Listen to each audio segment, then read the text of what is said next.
ക്ഷീണിച്ചേ.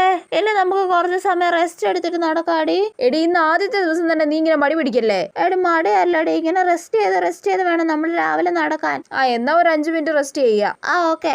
വെളുപ്പാങ്കാലത്ത് ഇങ്ങനെ നടക്കാൻ ഇറങ്ങുമ്പോ എന്തൊരു എനർജിയാ നമുക്ക് കിട്ടുന്നതല്ലേ. നമുക്കിനി എന്ന് രാവിലെ നടക്കാൻ പറഞ്ഞോടി. പിന്നല്ല. ദേ നോക്കിയടി ആ ചേട്ടൻ കുമ്പളങ്ങ വയറും വെച്ച് ഓടുന്നത്. അയ്യോ കോമഡി അല്ലേടി. ദേ അപ്പുറം നോക്കിയേ, ഒരു അപ്പൂപ്പൻ പട്ടിയും കൊണ്ട് നടക്കുന്നത്. അത് പട്ടി അപ്പ ഇടിക്കാൻ അങ്ങോട്ട് നടക്കുന്നതാടി. അയ്യേ എടുത്തേ അങ്ങോട്ട് നോക്കിയേ, ഓരോരുത്തരുടെ ഡ്രസ്സിങ് കണ്ടില്ലേ? എടി അത് ജിംസി കൂട്ടാ. പിന്നെ ഓടാൻ ഇറങ്ങുമ്പോ രാവിലെ സാരി കൊടുത്ത് ഇറങ്ങാൻ പറ്റുമോ? പക്ഷെ ഇവളെയൊക്കെ കാണുമ്പോ എന്തേലും ഒരു കുറ്റം പറയണ്ടേടി. അയ്യോ കുറ്റം പറഞ്ഞ് സമയം പോയത് അറിഞ്ഞില്ല. 5 മിനിറ്റ് റെസ്റ്റിന് ഇരുന്നിട്ട് ഇപ്പൊ അരമണിക്കൂറായി. ഇനിയിപ്പൊ നടക്കാനുള്ള മൂഡ് പോയിട്ട് ഇനി നമുക്ക് നാളെ രാവിലെ വരാം. ഇവളുടെ ഒരു കാര്യം. എടേ ഇന്ന് നടക്കാൻ പോണോ? ഇന്നലെ കൊറേ സമയം നടന്നോണ്ട് വല്ലാത്തൊരു ക്ഷീണം. ഞാനും ഉറക്കത്തിലാടി. നമുക്ക് എന്നാ പിന്നെ പോവണ്ട അല്ലേ?